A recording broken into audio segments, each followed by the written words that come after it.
En este video veremos a todas las personas ejecutadas en los Estados Unidos durante los meses de enero y febrero de 2025. Repasaremos los crímenes que los llevaron al corredor de la muerte, las últimas palabras que pronunciaron y las últimas comidas que solicitaron antes de enfrentar la ejecución.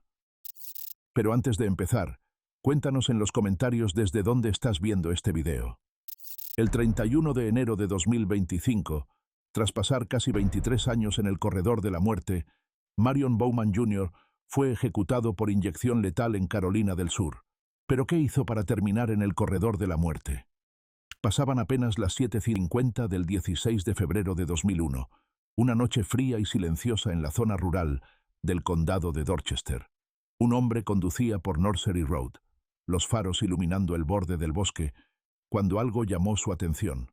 Un sedán azul de 4 puertas, estacionado de forma extraña, muy cerca de la línea de árboles.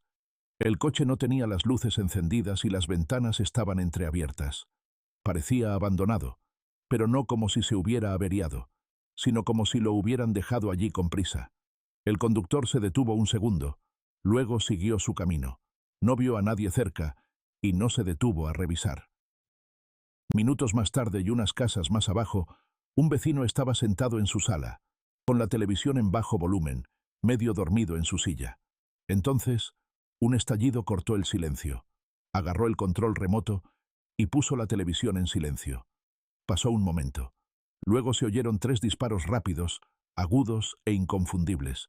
Supuso que alguien estaba cazando de noche, algo común en esa zona, pero algo lo inquietaba, un presentimiento que no pudo ignorar.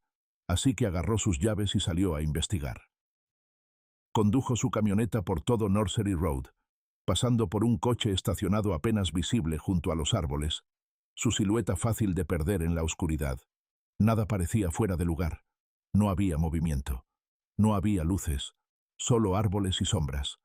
Así que tras dar una vuelta lenta, regresó a su casa, encendió la televisión de nuevo y se fue a dormir, sin saber que acababa de pasar por la escena de un asesinato.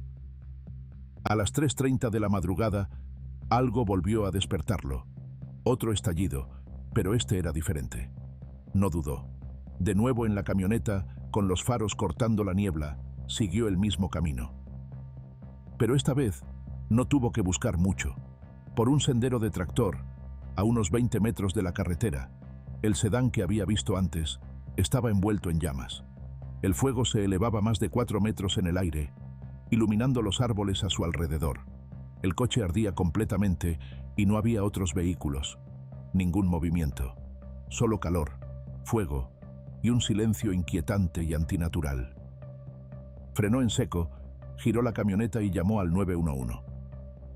El equipo local de bomberos llegó minutos después, y después de controlar la mayoría de las llamas, abrieron el maletero, y lo que encontraron dentro detuvo todo. Un cuerpo humano, quemado y encogido por el calor. La matrícula del coche estaba derretida, pero no destruida. Aún era legible, lo suficiente como para rastrearla. El coche pertenecía a Candy Martin, una joven de 21 años reportada como desaparecida solo unas horas antes. El nombre golpeó fuerte, y la realidad golpeó aún más duro. El incendio no fue un accidente. Eso quedó claro cuando el investigador de incendios recorrió lo que quedaba de la escena. Pero fue la autopsia la que confirmó lo que la policía ya temía. Candy no había muerto en las llamas. Había recibido 2 disparos, uno en el torso y otro en la cabeza.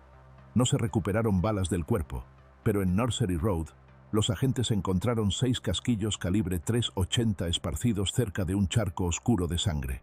Y en esa sangre también hallaron mechones de cabello y la parte trasera de un pendiente, cosas pequeñas, fáciles de pasar por alto, pero que contaban una historia. Pero el rastro no terminaba en la carretera. Justo más allá, entre paja de pino y maleza, los investigadores siguieron un rastro de sangre hacia el bosque. A unos 10 metros, encontraron un zapato negro de vestir, más sangre y ramas rotas. Las pruebas de ADN confirmaron después que todo pertenecía a Candy. Lo que fuera que ocurrió esa noche no terminó rápido, y no terminó allí. El día antes de que encontraran su cuerpo, Marion Bowman, de 20 años, Iba por la ciudad con su hermana Yolanda y su prima Katrina. Mientras cruzaban el centro de Branchville, vio a Candy en su coche, hablando con un hombre por la ventana. Desde el asiento trasero, Marion le pidió a Yolanda que se detuviera. Candy era su amiga de la infancia, una pareja ocasional y alguien a quien a veces le vendía crack. Y según él, ella le debía dinero. Bajó la ventana y trató de llamar su atención, pero Candy le dijo que esperara, que estaba en medio de una conversación. Y eso fue todo lo que hizo falta. Marion explotó. Le gritó, tan fuerte que la gente cercana lo escuchó, y frente a 3 testigos dijo: «Voy a matar a esa perra esta noche». A eso de las 7:30 de esa noche, Candy condujo hasta una casa donde Marion y su primo, James Gadson, habían estado bebiendo. Ella llevaba a ambos de regreso a una fiesta en su pequeño Ford Escort azul, cuando Marion le pidió que tomara un desvío hacia Nursery Road. Ya estaba oscuro cuando llegaron. Marion le dijo que apagara las luces del coche, y Candy se quedó en el vehículo mientras él y James bajaban. Caminaron unos metros por la carretera, y Marion le dijo algo a James que le revolvió el estómago. Pensaba que Candy llevaba un micrófono escondido, y le dijo a James que planeaba matarla. Unos minutos después, regresaron al coche. Candy salió, y empezó a caminar por la carretera, quizás presintiendo que algo no andaba bien. Marion iba justo detrás, y James los seguía a ambos, con el corazón acelerado. Entonces ocurrió. Marion sacó un arma y disparó 3 veces. Candy gritó, se dio la vuelta y corrió hacia James, desesperada. Pero luego se detuvo. Se volvió hacia Marion y le suplicó. Su voz se quebró mientras decía, «Por favor, no me dispares más. Tengo un bebé que cuidar». Pero a él no le importó. Levantó el arma de nuevo y disparó 2 veces más. Candy cayó al suelo. Estaba muerta. James, aterrorizado, saltó de nuevo al coche, mientras Marion arrastraba a Candy por los tobillos y la metía en el bosque. Cuando regresó, se subió al asiento del conductor del coche de Candy y se echó a reír. «Le disparé en la cabeza», dijo. «Escuché su cráneo golpear el suelo». De regreso al pueblo, la amenaza fue clara y directa. Si James decía algo, Marion le volaría los sesos. Y lo que pasó después no fue por pánico, fue calculado. Marion condujo el coche de Candy como si fuera suyo. Primero, intentó venderlo afuera de un club local, pero nadie lo quiso. Así que siguió manejando, recogiendo personas, actuando como si fuera una noche cualquiera. A eso de las 3 de la madrugada, Marion apareció en la casa de Travis Felder. Le pidió que lo llevara, y Travis lo siguió de regreso a Nursery Road, observando cómo Marion se detenía, se adentraba en el bosque y desaparecía entre los árboles. Cuando Marion volvió, arrastraba un cuerpo, el de Candy, de los pies. Abrió el maletero y la metió dentro, y la luz del maletero fue suficiente para que Travis le viera la cara. «No creías que lo haría, ¿verdad?», dijo Marion. Luego añadió, «Maté a Candy Martin». Sin pensarlo 2 veces, encendió una llama y la lanzó dentro del coche. El vehículo estalló rápido, con llamas cortando el cielo nocturno.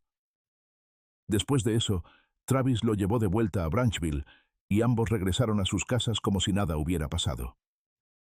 Pero para la mañana siguiente, todo había terminado. La policía arrestó a Marion y encontró el reloj de muñeca de Candy en el bolsillo de su pantalón. Horas después, fue acusado formalmente por el asesinato de Candy Martin y por incendiar su coche. Se le ofreció un acuerdo de culpabilidad a cambio de cadena perpetua, pero decidió ir a juicio porque decía ser inocente. Según Marion, Candy le había dado el reloj a cambio de drogas, el mismo reloj que lo vinculaba directamente al crimen, pues la fiscalía argumentó que él lo había tomado tras matarla. También afirmó que Candy le compraba crack con frecuencia, a veces a cambio de sexo. Marion estaba casado en ese momento, pero dijo que él y Candy mantenían una relación, lo que explicaba por qué un examen forense encontró su ADN en una muestra vaginal. Sin embargo, durante el juicio, la evidencia era contundente. Los testigos testificaron. Las pruebas físicas coincidían con la historia que él mismo había contado. Y todos los indicios apuntaban a un solo hombre, Marion Bowman. El 24 de mayo de 2002, el jurado no tardó mucho. Después de solo 3 horas, Lo declaró culpable de asesinato. Fue condenado a muerte por el homicidio y recibió 10 años adicionales por incendio intencional. Lo que siguió fueron 2 décadas de batallas legales. Sus abogados intentaron todo lo que tenían. Pintaron una imagen de un niño criado en el caos. Dijeron que creció en un hogar roto, que empezó a beber a los 10 años, que vendía drogas a los 14. Afirmaron que el juicio no fue justo, que se ocultó evidencia clave, que la raza influyó. Durante esos 22 años en el corredor de la muerte, Marion construyó una imagen distinta, la que sus abogados llamaron la de un gigante gentil. Mantuvo contacto con su esposa, Dorothy May. Habló con frecuencia con la hija que nació 6 meses después de su arresto, e incluso vio crecer a su nieta, a través de cartas, llamadas y la ventana de la sala de visitas. Pero nada de eso importó. Cada apelación fracasó, a nivel estatal, federal y finalmente ante la Corte Suprema de los Estados Unidos. Marion permaneció en el corredor de la muerte. En junio de 2002, un mes después de que Marion fuera condenado a muerte, James Gatson se presentó ante un juez por su propia causa. En lugar de enfrentar un cargo de asesinato, aceptó un acuerdo. Se declaró culpable de ser cómplice después del hecho y de no haber reportado el crimen. Fue condenado a 20 años de prisión, pero ni siquiera cumplió la mitad. James salió en libertad condicional en menos de 5 años. Pero su libertad no duró. Una violación de su libertad condicional lo devolvió tras las rejas, donde permaneció casi otros 5 años. Travis Felder logró su propio trato y evitó por completo el tiempo en prisión. En vez de enfrentar cargos por incendio de 3er grado y por ser cómplice de asesinato, se declaró culpable de ser cómplice después del incendio. Fue sentenciado a 3 años de libertad condicional. Salió de la corte sin pasar un solo día en prisión, solo con una advertencia y un registro penal. El 3 de enero de 2025, después de pasar más de 22 años en el corredor de la muerte, la ejecución de Marion fue oficialmente programada. Le dieron a elegir pelotón de fusilamiento, silla eléctrica o inyección letal, y el 17 de enero eligió la inyección letal.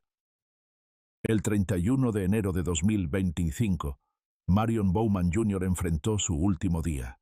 Para su última comida, pidió un banquete. Camarones fritos, ostras, pescado, alitas de pollo, tiras de pollo, aros de cebolla, pudín de banana, pastel alemán de chocolate, jugo de piña y jugo de arándano. Justo un día antes, su equipo legal publicó una colección de 58 páginas con poemas que Marion había escrito en el corredor de la muerte. Lo tituló Mis pensamientos, un último intento de dejar algo atrás. Atado a la camilla, Marion no habló. En su lugar, sus abogados leyeron su declaración final en voz alta. En ella, sostuvo su inocencia. Yo no maté a Candy Martin. Soy inocente de los crímenes por los que estoy aquí para morir. Añadió, sé que la familia de Candy está sufriendo. Están justificadamente enojados. Si mi muerte les trae algo de alivio y la capacidad de enfocarse en los buenos momentos y en las historias divertidas, entonces supongo que habrá servido para algo. Espero que encuentren paz. Si quieres leer la declaración completa, te sugiero que pauses el video aquí. Una vez que la abogada terminó de leer, la respiración de Marion se volvió pesada y exhaló con fuerza por los labios. En menos de 1 minuto, su respiración cesó. 20 minutos después, una doctora con un estetoscopio escuchó su pecho y colocó una mano en su cuello. Le dio unas palmaditas suaves al terminar. Él no reaccionó. Fue declarado muerto a las 6:27. Marion Bowman Jr. tenía 44 años. Tan solo 5 días después, se programó otra ejecución. El 5 de febrero de 2025, tras pasar 12 años en el corredor de la muerte, Stephen LaWayne Nelson fue ejecutado por inyección letal en la unidad Huntsville. ¿Pero qué hizo para terminar en el corredor de la muerte? Era una tranquila mañana de jueves, 3 de marzo de 2011. Dentro de la iglesia North Point Baptist, el pastor Clint Dobson estaba sentado tras su escritorio. Tenía 28 años, era amable, atento, el tipo de persona que recordaba tu nombre y realmente quería saber cómo estabas. Al otro lado del salón, Judy Elliott, de 69 años, secretaria de la iglesia, Escribía en su computadora. Era constante, bondadosa, conocida por no faltar nunca. Ninguno de los dos sabía lo que se avecinaba. Esa mañana, Steven Nelson, de 24 años, entró en la iglesia, pero no fue a rezar, fue a robar. Y lo que ocurrió después fue rápido y violento. El pastor Clint fue el primero en ser atacado. Recibió un golpe en la cabeza, posiblemente con una base de monitor. Luchó, intentó sobrevivir, pero no fue suficiente. Steven lo estranguló con un cable de computadora y luego lo asfixió con una bolsa plástica hasta que dejó de respirar. Luego atacó a Judy. La golpeó con tal brutalidad que sufrió hemorragias cerebrales y fracturas múltiples. Tenía moretones en el rostro, los brazos, las piernas y la espalda. Cayó inconsciente antes de que terminara la agresión. Fue entonces cuando Steven se detuvo. Tomó lo que había venido a buscar: la laptop de Clint, los teléfonos y las tarjetas de crédito de Judy. Luego se llevó las llaves del auto de ella, salió caminando sobre sus cuerpos y se marchó como si fuera un jueves cualquiera. Pero no lo era. Clint había muerto. Judy apenas seguía con vida, y la iglesia North Point jamás sería la misma. Por la tarde, comenzaron las preocupaciones. Clint tenía un almuerzo planeado con Dale Harwell, miembro de la iglesia, pero no apareció, no llamó, no contestaba el teléfono. A las 12:40, otra miembro, Debra Jenkins, llegó al estacionamiento. Los autos de Clint y Judy seguían allí, como cualquier día. Pero algo no cuadraba. La iglesia estaba demasiado silenciosa. Tocó el timbre. Llamó a la oficina. Nadie respondió. Tras 5 minutos inquietantes, se marchó. Pero algo la hizo volver 15 minutos después. Esta vez, el auto de Judy ya no estaba. La esposa de Clint, Laura Dobson, también había estado llamando. No contestaba, y cada llamada iba directo al buzón de voz. Entonces, su preocupación se convirtió en pánico. Llamó a Jake Turner, músico de la iglesia a medio tiempo, quien contactó a John Elliot, esposo de Judy. John no preguntó. Tomó sus llaves y se dirigió directo a la iglesia. John usó su código de acceso y entró. Apenas pisó el interior, llamó a Clint. Nadie respondió. Luego vio la oficina. Papeles en el suelo, muebles volteados, cajones abiertos. En el piso, una mujer ensangrentada. Estaba tan golpeada que no la reconoció. Llamó al 911. El oficial Jesse Parrish fue quien respondió. Al entrar en la oficina, supo que algo horrible había pasado. Había sangre en el suelo, una empuñadura rota, y en medio de todo, una mujer atada de manos. Al inclinarse, John finalmente reconoció su ropa. Era su esposa. Entonces Jesse vio algo más. Detrás del escritorio yacía Clint. Estaba boca arriba, con una bolsa plástica en la cabeza. La bolsa había colapsado en su boca. Jesse la retiró rápido, pero ya era tarde. Clint había muerto. Judy, sin embargo, seguía viva. Apenas. Los paramédicos la llevaron al hospital, donde los doctores lucharon por estabilizarla. Nadie creía que sobreviviría. Tenía fracturas en rostro, cráneo, brazos, piernas y columna. Hemorragias cerebrales. Lesiones por todo el cuerpo. Pero sobrevivió. 2 semanas en el hospital, 5 meses de terapia física, su cuerpo lleno de mallas, tornillos y placas, pero su mente seguía clara. Recordaba el ataque y recordaba a su agresor. Mientras la iglesia buscaba respuestas, Steven Nelson seguía moviéndose. Fue a su departamento.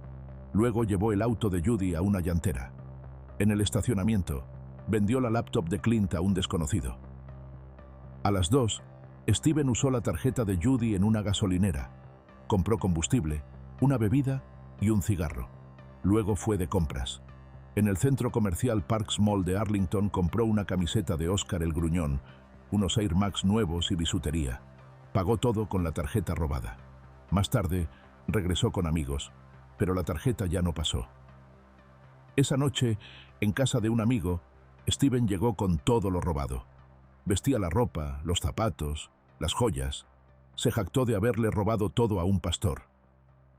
Tomó pastillas, fumó y contó lo que había hecho como si nada importara.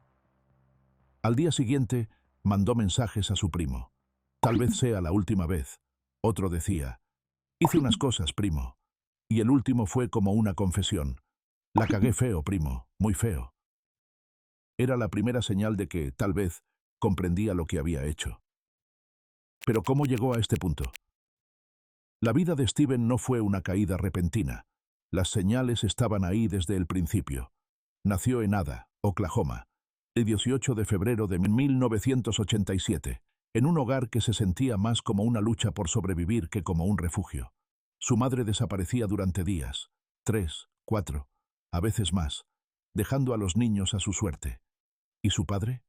Apenas estaba presente, y cuando lo estaba, era violento. Golpeaba tanto a los niños como a su madre. Steven creció en medio de ese caos. A los 3 años, ya comenzaba a romperse. Una tarde, arrastró el colchón de su madre a la sala e intentó prenderle fuego. Y a los 6, empezó a robar. Forzaba entradas, se descontrolaba. Y aunque el sistema de justicia juvenil de Oklahoma se dio cuenta, la ayuda nunca llegó. Steven fue encerrado desde joven, enviado a un centro de alto riesgo mientras otros niños de su edad apenas aprendían a leer.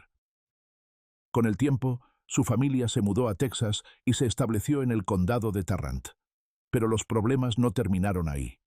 A los 14 años, la policía lo arrestó de nuevo, esta vez por robar un auto, allanamiento y entrar sin permiso.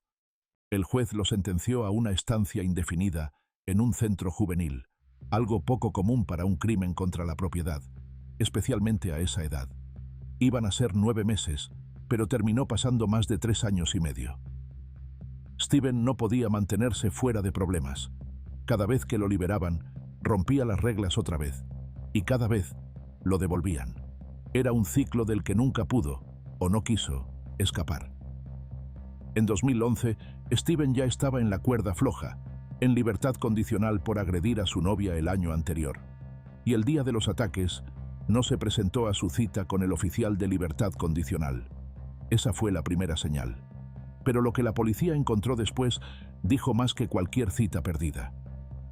Sus huellas estaban por toda la escena del crimen, y su cinturón, roto en 2, había sido abandonado allí. Cámaras de vigilancia lo captaron usando las tarjetas de crédito de Judy, comprando sin preocupaciones, como si nada hubiera pasado. Y cuando lo detuvieron conduciendo el auto de Judy, aún tenía objetos de Clint y Judy, y gotas de sangre en sus zapatos. Los análisis confirmaron más tarde que pertenecían a ambas víctimas. Eso fue todo lo que necesitaban. Steven fue acusado de asesinato capital. Pero ni siquiera tras las rejas cesó la violencia. Mientras esperaba el juicio en la cárcel del condado de Tarrant, Steven se metió en peleas, destruyó propiedad y agredió a guardias. Luego, poco más de un año después, la situación escaló. El 19 de marzo de 2012, asesinó a un recluso, Jonathan Holden, de 31 años. Jonathan tenía un historial largo de enfermedades mentales y, según varios informes, no hacía falta mucho para provocar a Steven. Un recluso dijo que Jonathan hizo un comentario, nadie recuerda cuál, pero eso bastó. Steven rasgó una manta y la retorció en forma de soga. Le dijo a Jonathan que fingiera un ahorcamiento para que lo trasladaran, pero el juego se volvió real muy rápido. Una vez que el lazo rodeó el cuello de Jonathan, Steven no se detuvo. Apoyó los pies contra los barrotes, se echó hacia atrás y tiró hasta levantar el cuerpo de Jonathan del suelo. Un testigo dijo después que Steven preguntaba si los 4 minutos ya habían pasado, porque, en sus palabras, eso era lo que tardaba en matar a alguien. Y luego vino lo que nadie olvidó. Steven se rió, tomó una escoba y fingió tocar una guitarra de aire mientras el cuerpo de Jonathan yacía sin vida. En octubre de 2012, Steven fue juzgado por el asesinato de Clint Dobson, y el jurado vio las pruebas, las cámaras, los cargos con tarjetas robadas y la ropa ensangrentada de Clint. Pero lo que selló su destino fue lo que hizo a Jonathan Holden. Steven subió al estrado y señaló a 2 personas más, afirmando que solo era el vigilante. Dijo que ellos mataron al pastor, pero las coartadas eran sólidas, y la historia de Steven no lo era. Le dijo al jurado que esperó fuera de la iglesia unos 25 minutos, que luego entró y vio a Clint y a la secretaria en el suelo, golpeados pero vivos. Eso dijo. Insistió en que no mató a nadie. Solo tomó la laptop de Clint y que uno de los otros le dio las llaves del auto y las tarjetas de Judy. Pero su versión no se sostuvo, ni en la corte ni frente a las pruebas. El jurado no tardó mucho, y el 8 de octubre de 2012 lo declaró culpable de asesinato capital y tentativa de asesinato capital. 8 días después, emitieron un veredicto unánime y le impusieron la pena de muerte. Justo después de la sentencia, Steven arrancó un rociador contra incendios en la sala del tribunal, inundando el lugar con un líquido negro. Fue el último acto que pudo controlar. Todo lo que vino después le pertenecía al Estado. Steven pasó los siguientes 12 años en el corredor de la muerte en la unidad Huntsville de Texas. Presentó apelaciones en todos los niveles: tribunales estatales, jueces federales, incluso la Corte Suprema de EU, pero todas fallaron. Cuando llegó su último día, no se le permitió elegir una comida final especial y comió lo mismo que los demás presos ese día. El 5 de febrero de 2025, Steven yacía amarrado a la camilla, con la vista fija en una mujer a la que nunca había tocado fuera de los muros de la prisión. Era su esposa, una amiga por correspondencia que conoció 5 años antes y con quien se casó solo 3 meses atrás. Sus últimas palabras no fueron para las víctimas, fueron para ella. Siempre te amaré, sin importar que nuestro amor sea incontrolable. No hay definición ni sentimiento. Estoy agradecido. Es lo que es. Vive siempre por mí y disfruta la vida. Dale un abrazo a Monkey de mi parte. Sepan que no tengo miedo. Hace un frío de mierda aquí, pero estoy en paz, listo para ir a casa. Vamos, alcaide. Judy Elliott había fallecido el año anterior, pero su hijo estaba allí, sentado en la sala de testigos. El alcaide dio la señal, y la inyección comenzó a fluir. Steven giró hacia el vidrio, mirando a su esposa y al perro una última vez. «Déjame dormir», le dijo. La palabra amor salió de sus labios mientras su voz se apagaba. Su cuerpo se tensó, jadeó 2 veces e intentó contener la respiración. Su cabeza, hombros y brazos temblaron durante unos segundos hasta que todo movimiento cesó. Fue declarado muerto 24 minutos después, a las 6:50. Murió apenas 13 días antes de cumplir 38 años. Solo un día después, se programó la siguiente ejecución, esta vez en Alabama. El 6 de febrero de 2025, después de pasar más de 35 años en el corredor de la muerte, Demetrius Frazier fue ejecutado por hipoxia de nitrógeno en Alabama. Veamos el crimen que cometió. La noche del 27 de noviembre de 1991, en Birmingham, Alabama, la televisión aún parpadeaba en la esquina del modesto apartamento de Pauline Brown, en la planta baja, proyectando una luz azulada sobre la sala de estar. Ella se había quedado dormida en el sofá después de trabajar hasta tarde la noche anterior. Tenía 40 años, estaba cansada, sola y completamente inconsciente del peligro que estaba a punto de entrar por su ventana. Afuera, Demetrius Frazier, de 19 años, deambulaba sin rumbo. No buscaba nada en particular, pero al ver la luz en el apartamento de Pauline, se detuvo. La malla de la ventana salió fácilmente. Con un tirón silencioso, ya estaba dentro.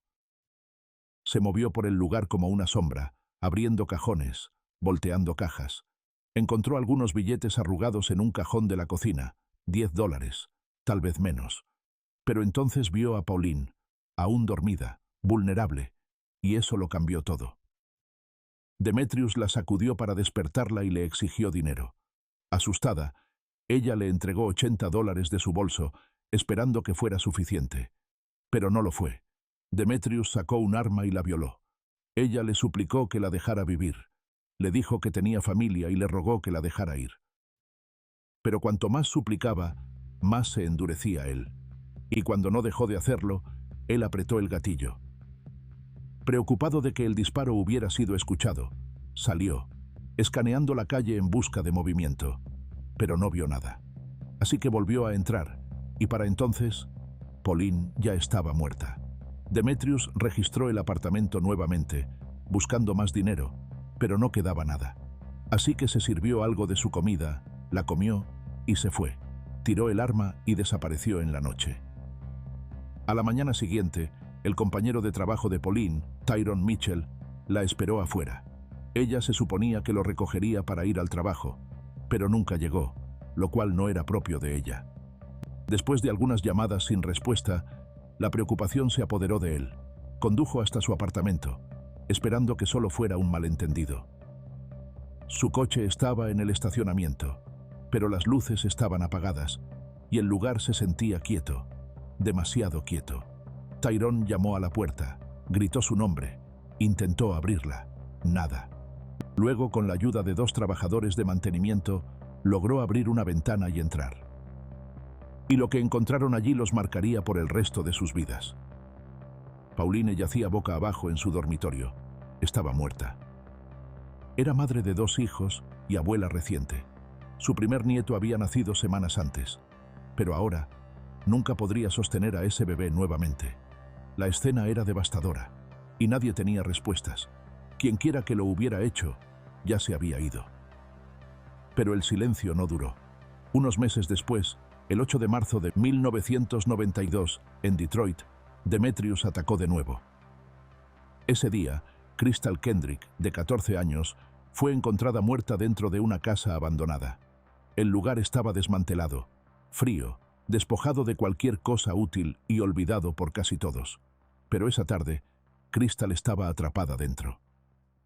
Había huido de casa nuevamente, y esta no era la primera vez. Su vida había comenzado a desmoronarse desde que su madre cayó en la adicción y desapareció de su mundo. Los amigos decían que Crystal solía ser callada, educada, una buena chica, pero sin nadie estable en su vida, comenzó a deslizarse por las grietas. Y fue entonces cuando cruzó caminos con Demetrius Frazier. Dentro de esa casa abandonada, Demetrius intentó violarla, pero Crystal luchó, intentó huir, pero Demetrius sacó un arma y le disparó en la cabeza antes de que pudiera llegar a la puerta. Ella colapsó en el suelo sucio y murió al instante. Demetrius no miró atrás. Simplemente pasó por encima de su cuerpo y salió, dejando a Crystal fría y sola en ese lugar olvidado. La policía en Michigan lo identificó como sospechoso casi de inmediato, pero Demetrius ya era un hombre buscado, vinculado a otro caso brutal meses antes. En Alabama, las autoridades estaban construyendo un caso en su contra por la violación y asesinato de Pauline Brown. Entonces, finalmente lo atraparon, y en cuestión de horas, comenzaron las confesiones. Primero, admitió haber matado a Crystal, luego confesó haber asesinado a Pauline también. 2 estados, 2 mujeres, 2 vidas perdidas, todas tomadas por el mismo hombre. ¿Pero qué lo hizo capaz de cruzar esa línea, no una, sino 2 veces? Demetrius Terence Frazier nació en Michigan el 29 de octubre de 1972. Creció con una hermana y su madre, Carol, pero con poca estabilidad. Carol hacía lo que podía, pero las cosas siempre estaban en terreno inestable. Demetrius a menudo se criaba solo, y para cuando aún era un niño, apenas lo suficientemente mayor para la escuela primaria, ya había comenzado a escabullirse por las noches. Se metía en casas y robaba lo que podía. Los servicios sociales intervinieron, pero nada perduró. Abandonó la escuela temprano y acumuló sus primeros cargos antes de tener edad suficiente para conducir: portación de arma oculta, allanamiento de morada y violaciones de libertad condicional. Finalmente, terminó en un centro de detención juvenil fuera de Detroit, donde obtuvo su GED. Pero eso no fue suficiente para cambiar las cosas. Para cuando cumplió 18 años, Demetrius ya tenía un historial delictivo más largo que el de la mayoría de los hombres el doble de su edad, y para cuando tenía 19, había quitado 2 vidas. Entre 1993 y 1996, Demetrius fue juzgado en 2 estados, por los 2 asesinatos separados, y ninguna sala de audiencias lo olvidaría. El juicio en Michigan fue primero. El 9 de julio de 1992, los fiscales lo acusaron del asesinato de Crystal Kendrick, de 14 años. Pero eso no fue todo. También fue acusado de violar a 8 mujeres en todo el estado en los meses previos a la muerte de Crystal. Pero antes de que el jurado se sentara, Demetrius intentó que se desestimara su confesión. Afirmó que no era real, que había sido manipulado. Dijo que la detective principal, Monica Childs, había ganado su confianza, que incluso se había enamorado de ella. Según él, ella prometió que no sería enviado de regreso a Alabama, donde la pena de muerte aún estaba en vigor. Michigan no la tenía, pero estaba equivocado si pensaba que esa historia lo salvaría. El tribunal no lo creyó, y su confesión permaneció. El 8 de abril de 1993 llegó el veredicto: culpable de asesinato grave y posesión de arma de fuego en la comisión de un delito grave, y se le impusieron 2 cadenas perpetuas. Pero esto era solo el comienzo. Ese octubre fue sentenciado nuevamente, esta vez por un robo a mano armada y 2 violaciones cometidas solo meses antes de la muerte de Crystal. Y esta vez, el juez le dio 2 cadenas perpetuas más, además de 60 a 90 años. Luego vino Alabama. En noviembre de 1993, un gran jurado del condado de Jefferson acusó a Demetrius por el asesinato capital de Pauline Brown, y a diferencia de Michigan, Alabama sí tenía la pena de muerte, y planeaban usarla. 3 años después, el 5 de junio de 1996, después de un juicio tenso, Demetrius fue declarado culpable de asesinato capital durante un robo y culpable de asesinato durante una violación. Pero no se fue en silencio. Mientras el jurado se preparaba para emitir su veredicto, Demetrius estalló. Les arrojó una pluma y los acusó, a la mayoría de ellos blancos, de ser racistas. 2 días después, el jurado votó 10-2 para recomendar la pena de muerte. Y el 8 de agosto de 1996, el juez lo hizo oficial. Por matar a Pauline, Demetrius Frazier fue condenado a morir, y por la violación que condujo a su muerte, se le impuso cadena perpetua. Pero había un problema. Durante años, Demetrius cumplió su condena en Michigan, y Michigan no tenía la pena de muerte. No la tenía desde hace más de un siglo. Así que mientras cumplía 4 cadenas perpetuas por las violaciones y el asesinato de Crystal Kendrick, Alabama esperaba. En 2011, después de 18 años tras las rejas en Michigan, finalmente se movieron los trámites. Un acuerdo entre los gobernadores de ambos estados allanó el camino, y Demetrius fue transferido a la instalación correccional Holman en Atmore, Alabama, hogar del corredor de la muerte del estado y su cámara de ejecución. Allí, su celda era más pequeña y las apuestas más altas, y desde ese momento, Demetrius ya no era solo un recluso de por vida, era un hombre esperando morir. A lo largo de los años, presentó múltiples apelaciones, todas las cuales fueron denegadas, y en 2025, después de pasar otros 14 años en el corredor de la muerte, Alabama programó su ejecución utilizando hipoxia por nitrógeno, un método controvertido que implica la inhalación de gas nitrógeno puro, lo que lleva a la muerte por privación de oxígeno. El 6 de febrero de 2025, Demetrius tuvo su última comida de Taco Bell, un burrito de 5 capas con carne, una chalupa suprema de pollo, tacos crujientes de carne, chips con salsa y una Mountain Dew.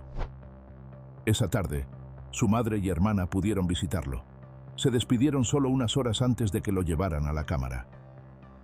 En su declaración final, Demetrius se disculpó con la familia de Pauline Brown.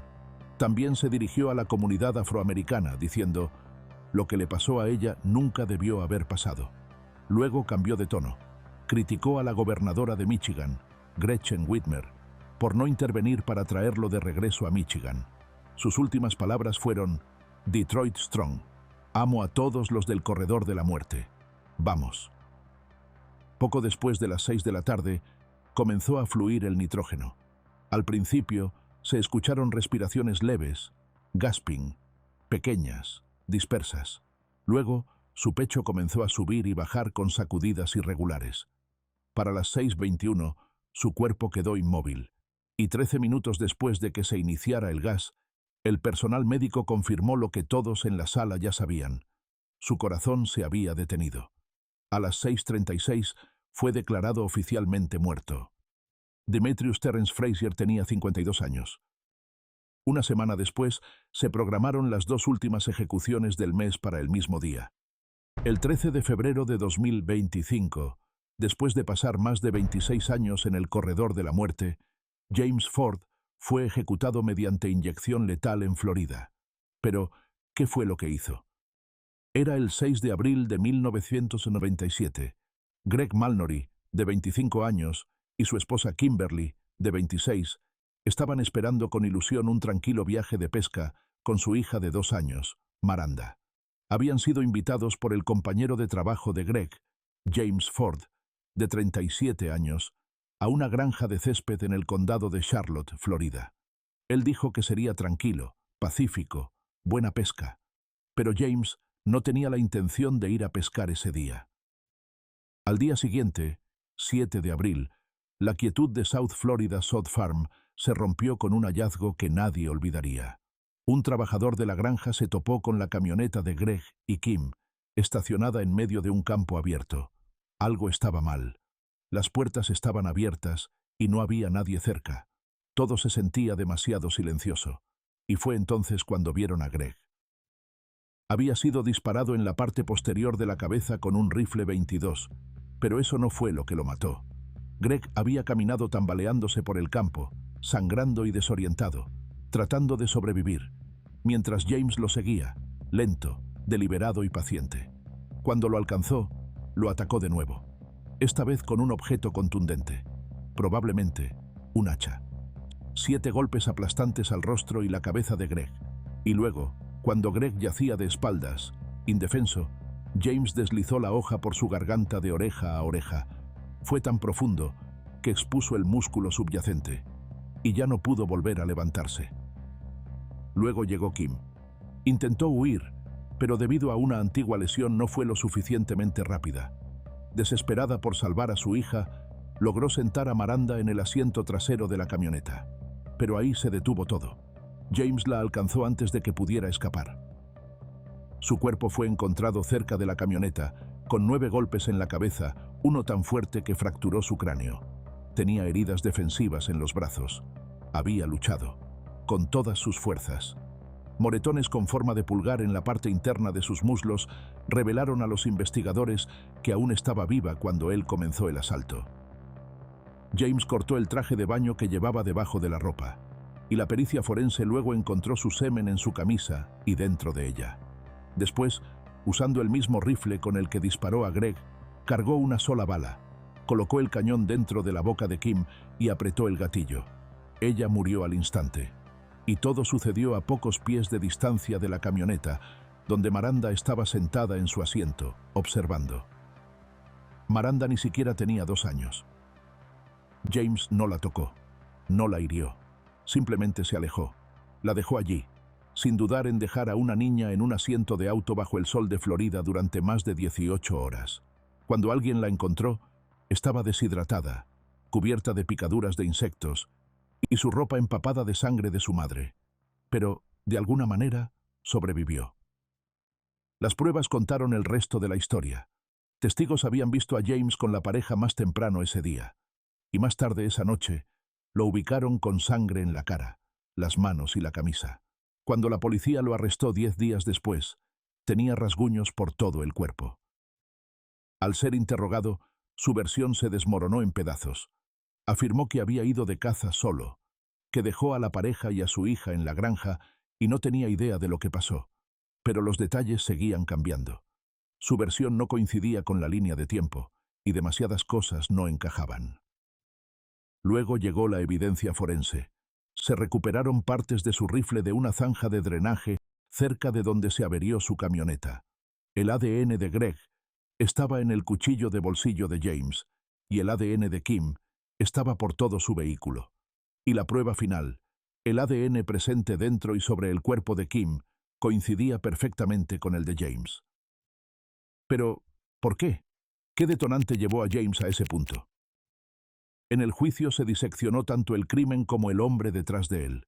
La defensa de James alegó que no era malvado, solo estaba roto. Señalaron años de abuso de alcohol, un CI bajo y retrasos en el desarrollo. Dijeron que no podía comprender completamente lo que estaba haciendo. Pero la fiscalía dibujó un retrato más frío, de cálculo y determinación. Se enfocaron en la brutalidad y en cómo se movió metódicamente en las horas posteriores a los asesinatos. Alegaron que no era un hombre que perdió el control, era uno que decidió. James nació en medio del caos. Su padre bebía en exceso, y cuando James tenía 14 años, su madre se marchó y nunca regresó. Abandonó la escuela poco después y comenzó a trabajar con su padre cuidando un cementerio local, limpiando tumbas. Los dos estaban unidos, a su manera. Pero cuando su padre murió a causa del alcoholismo, algo en James se quebró, se desmoronó, y lo que había comenzado como unas cervezas se convirtió en cajas enteras, 24 latas al día, a veces más. El alcohol lo siguió como una sombra. Amigos dijeron que era callado, la familia contó que era reservado. No tenía antecedentes, ni historial de violencia, y nadie esperaba esto. A pesar de todas las investigaciones, no surgió ningún motivo claro. El porqué sigue siendo un gran misterio. No había evidencia de enemistades previas o de un conflicto personal entre James y las víctimas.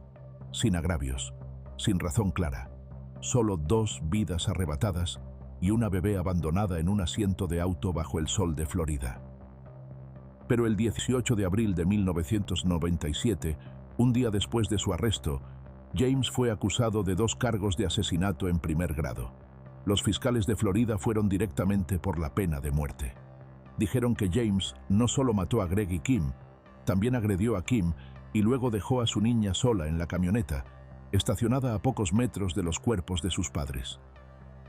Pero el caso no avanzó rápido. Pasaron casi 2 años antes de llegar a una conclusión. El 8 de marzo de 1999, un jurado lo declaró culpable de todos los cargos: 2 asesinatos, agresión sexual con un arma de fuego y abuso infantil. Luego, el 3 de junio, el juez lo oficializó. James moriría por lo que hizo. Junto con la pena de muerte, recibió más de 19 años por la agresión y 5 más por abuso infantil. Durante décadas, James presentó apelación tras apelación, pero a principios de 2025, esos últimos esfuerzos se agotaron. Su ejecución se programó para el 13 de febrero en la prisión estatal de Florida. Ese día, se despertó a las 3:30 y se reunió por última vez con 3 miembros de la familia y su equipo legal. Para su última comida, pidió bistec, macarrones con queso, ocra frita, batata, pastel de calabaza y té dulce. Cuando el alcaide le preguntó si tenía últimas palabras, James no dijo nada. Atrapado a la cama, con unos 25 testigos presentes, miró al frente en silencio. Pero antes, había dejado una nota manuscrita breve. Abrazos, oraciones, amor. Dios bendiga a todos. Miranda, la niña que quedó en ese asiento, ahora tiene 30 años. Ha hablado públicamente sobre el dolor de crecer sin sus padres. Vivir toda mi vida sin ellos me dejó un vacío que no sabía que dolería tanto. Al principio, cuando comenzó la inyección, su pecho se movió con fuerza, y luego, lentamente, todos los movimientos cesaron. Un trabajador lo sacudió minutos después y gritó «Ford, Ford», para ver si estaba consciente, pero no respondió. A las 6:19, James fue declarado muerto. James Dennis Ford tenía 64 años. En ese preciso momento, se estaba llevando a cabo otra ejecución. Un estado diferente, pero el mismo desenlace final. Richard Tabler había pasado casi 20 años en el corredor de la muerte y la historia que lo llevó allí era escalofriante. Para la mayoría de las personas, esta historia comienza el Día de Acción de Gracias en Killeen, Texas. Pero para Richard Tabler, empezó una semana antes, el 18 de noviembre de 2004. Ese día, Richard, de 25 años en ese entonces, tuvo un enfrentamiento con su antiguo jefe, Mohamed Amine Rahmouni, gerente de un club nocturno llamado Teasers. Las cosas se salieron de control rápidamente. Richard alegó que Mohamed había amenazado a su familia y eso fue la gota que colmó el vaso. A partir de ese momento, comenzó a planear su venganza. Pero Richard no se apresuró. Planificó el ataque meticulosamente para asegurarse de que todo saliera como él quería. Tomó prestada una pistola de 9 milímetros, consiguió una videocámara y un camión pick-up. Y para la noche de Acción de Gracias, ya tenía todo listo. Mientras la mayoría de las familias se recuperaban de cenar demasiado pavo y ver fútbol, Richard llamó por teléfono y atraía a Mohamed a una trampa. Le ofreció equipo de sonido, barato, rápido y sin preguntas. Mohamed cayó en la trampa. Estaba interesado y acordaron reunirse cerca de las 2 de la madrugada, sin saber que era todo un montaje. Pero Mohamed no vino solo. Trajo a un amigo, Haitham Sayed, quien lo condujo hasta el lugar. Entraron en un estacionamiento comercial tranquilo, pensando que era solo otro trato nocturno. Pero Richard y su cómplice de 18 años, Timothy Payne, ya estaban estacionados en la oscuridad, esperando. Tan pronto como el auto de Haitham se detuvo, Richard no dudó. Levantó el arma y abrió fuego. Haitham fue alcanzado primero, y luego Mohamed. Pero Richard no había terminado. Saltó fuera del vehículo y sacó a ambos hombres del coche, y cuando vio que Mohamed aún se movía, aferrándose a la vida, apretó el gatillo otra vez para terminar lo que había empezado. ¿Y Timothy? Estaba parado junto a ellos, grabando todo. Después, Richard metió la mano en el auto manchado de sangre y agarró todo lo que pudo. Una billetera, una bolsa negra, cualquier cosa de valor, y luego desapareció entre las sombras.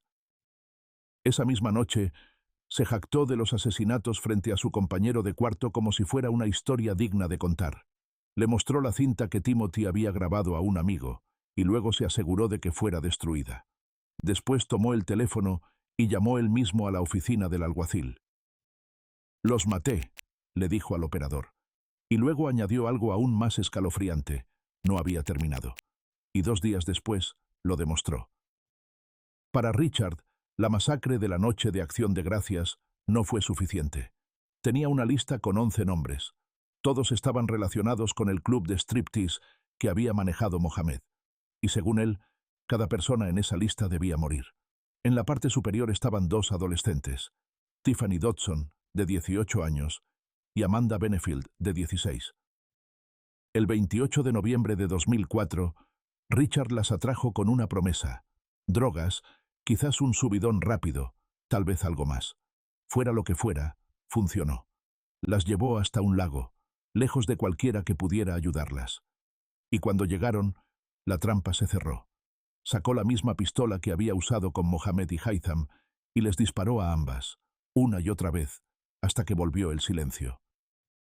Según los informes, Richard creía que lo habían traicionado. Pensaba que ellas eran quienes habían alertado a la policía sobre los asesinatos de Mohamed y Haitham. Tal vez lo hicieron, tal vez no. Pero para Richard, la verdad no importaba. Ya había tomado una decisión, y en su mente eran culpables. Así que él asumió el papel de juez, jurado y verdugo. Al día siguiente, un empleado del Cuerpo de Ingenieros del Ejército de UU se topó con los cuerpos de las chicas. A Tiffany la identificaron rápidamente, pero el nombre de Amanda no apareció durante varios días. No fue sino hasta el 4 de diciembre, más de una semana después, que las autoridades confirmaron quién era. Con apenas 16 años, Amanda había sido reportada como desaparecida en Luisiana. Se había escapado de casa, terminó bailando en un club de striptease y se cruzó con el hombre equivocado. Después de los asesinatos, tomó el teléfono y volvió a llamar a la oficina del sheriff del condado de Bell. Pero esta vez no fue para confesar, fue para burlarse. Richard se jactó de haber matado a Tiffany y Amanda. Y no había terminado. Amenazó con hacer más. Dijo que si no cerraban el club, aparecerían más cuerpos, que iría tras el resto del personal, e incluso tras la policía, si se interponían en su camino. Lo dijo de forma directa, como una amenaza que ya había practicado. Pero, ¿cómo llegó Richard Tabler a este punto? Llegó al mundo el 5 de febrero de 1979 en el condado de Tulare, California, y sus padres, Lorraine y Robert, no estaban preparados para ello. Los registros judiciales revelaron más tarde que Robert no quería al bebé y que había presionado para que se practicara un aborto. Pero eso no ocurrió, y esa decisión marcaría a la familia durante años. El matrimonio apenas sobrevivió al nacimiento de Richard. Robert estaba ausente, siempre trabajando, siempre viajando, usualmente borracho y a menudo infiel. No prestaba mucha atención a Richard, y Lorraine tampoco estaba mucho en casa. Trabajaba turnos largos y dejaba a Richard con sus hermanos mayores. Y cuando Richard tenía 10 años, su madre se divorció y dejó California para siempre. Después de eso, Richard pasó de casa en casa. A veces vivía con su madre en Florida o Nevada, pero la mayoría del tiempo volvía a California con su padre. No encajaba en la escuela, no podía concentrarse, repitió tercer grado y tenía pocos amigos. A los 12 años, los médicos le diagnosticaron TDAH. Su madre y su hermana decían que tenía un lado tierno, pero su temperamento siempre estaba al borde. Cuando llegó a la adultez, las cosas solo habían empeorado. Acumuló cargos en California: robo, agresión a un policía, e incluso escapó de la custodia estando esposado. Una vez, rompió las ventanas de un coche patrulla a patadas y más tarde amenazó con encargarse de la familia de su oficial de libertad condicional. Richard había sido violento, colérico y fuera de control mucho antes de que el asesinato apareciera en su historia. El mismo día en que Amanda y Tiffany fueron asesinadas, Richard fue arrestado, pero no por matarlas. La policía lo detuvo por cargos de robo mayor, sin saber todavía la magnitud de sus crímenes. Pero el momento encendió las alarmas, y los detectives ya sospechaban de su participación en la muerte de Mohamed 2 noches antes. Al día siguiente, durante el interrogatorio, Richard se quebró. Confesó, no solo un asesinato, sino los 4. Les contó lo que le hizo a Mohamed, luego lo que hizo con Amanda y Tiffany, y no cayó en silencio. También señaló a Timothy Payne como cómplice, y unas horas después, los agentes también arrestaron a Timothy. Pero a pesar de haberlo confesado todo, Richard se declaró inocente ante el tribunal. Sin embargo, eso no importó. El 30 de noviembre de 2004, tanto Richard como Timothy fueron acusados de 2 cargos de asesinato capital por los homicidios de la noche de Acción de Gracias. Y solo 10 días después, Richard recibió otro cargo de asesinato capital, esta vez por el doble homicidio de Amanda y Tiffany. Pero para entonces, ya estaba echándose atrás, contando una nueva versión, afirmando que la confesión era falsa y que no había matado a nadie. Pero nadie le creyó.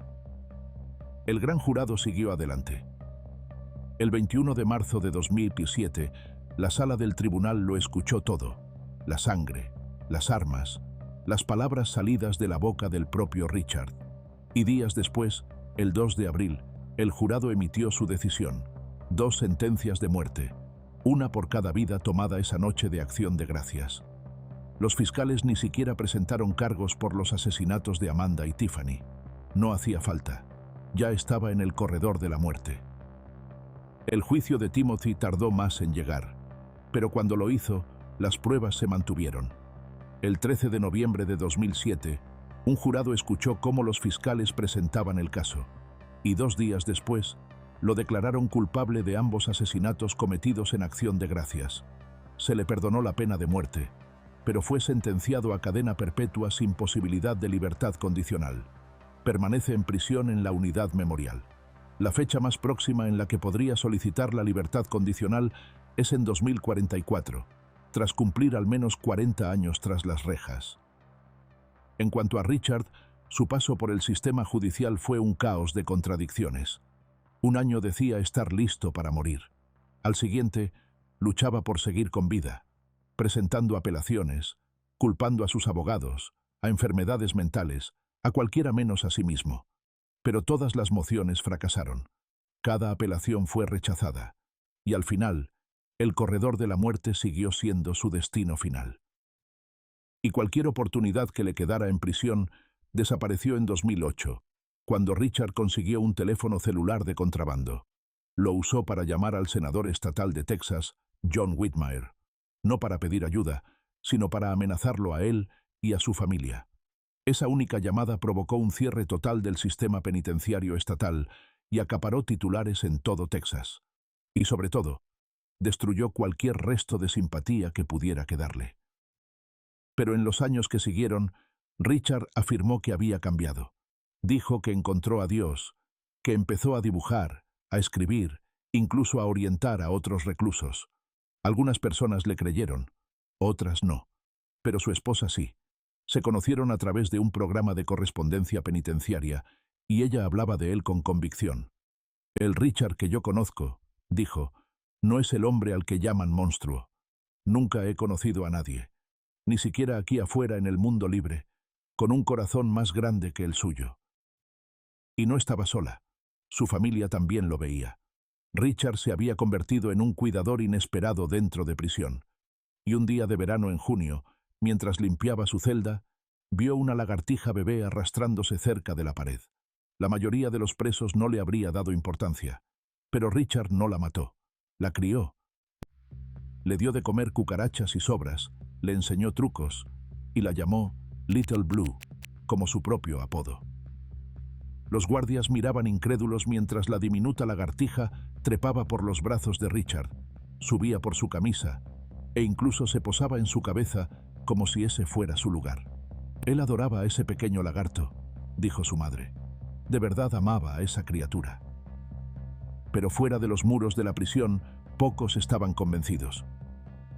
Pero para muchos, el daño ya estaba hecho, y su transformación tardía no podía compensar la violencia que lo había llevado hasta allí.